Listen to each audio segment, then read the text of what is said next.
Magandang hapon po guys. Ito po yung tanim naming sitaw. Ito po ay dalawang beses pa lang po na harvest. Yun po sila na haba na po, nagsampa na sa taas. Ito po. Ang variety po ng aming sitaw ay makisig. Berde po sila. Berde po. Ito po yung kanyang mga bunga. Yan po. China. Yung iba ay babago pa lang na bulaklak. Ito mga bagoan niya. Mura pa kasi sibol pa lang po.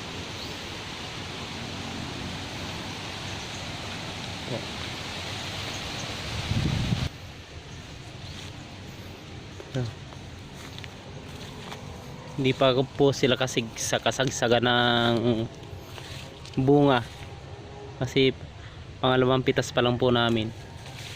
Namumunga po ang sitaw ng sobrang dami pag yung pang 5 pitas na, 5, 6 hanggang 10 bisis pitas.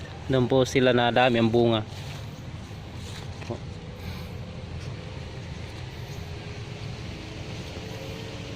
Malawak po.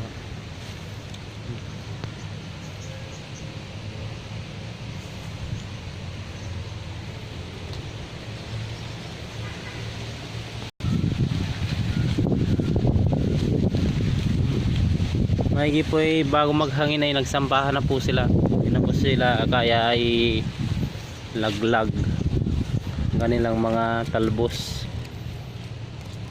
Hindi kaya ilaglag na ng hangin. Sumampa na po sa taas. Malakas na ang kanyang kapit. Yan po.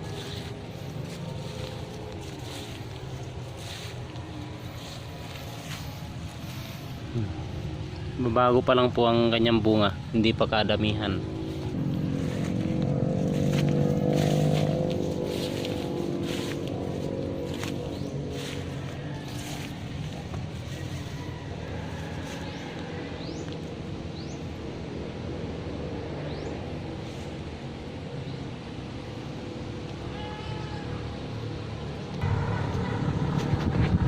Yan po yung taas, sitaw.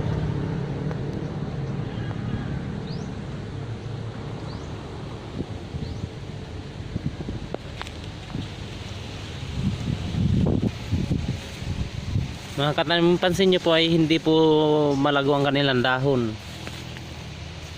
Yun po ay hindi po namin pinalago ang kanilang dahon para po maraming may bunga. Pag kunti po ang dahon ng sitaw ay magaling bumamunga. Gawa nung nakasuporta na siya sa malapit sa kanilang mga magagawang bunga.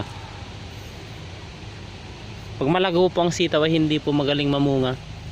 At ang tinatawag po nila ay ng laso po. Ibig sabihin pag makapal ang dahon hindi masyado namumunga. Gawa ng kapal ng dahon, ang sustansya niya ay napupunta sa dahon, hindi napupunta sa bunga. Ito po yung aming diskarte sa pagtatanim ng sitaw. Yan po.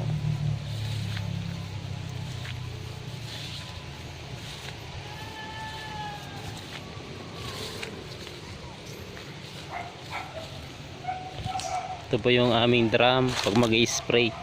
Yan, pinupuno na po yan. At ito ang aming lagay ng makina pag magdidilig po. Ito po yung hose. Yan.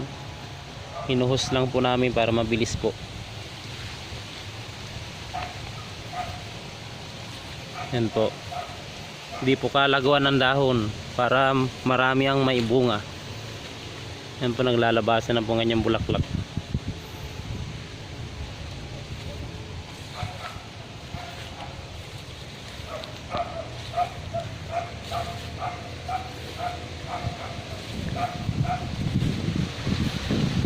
Ganda.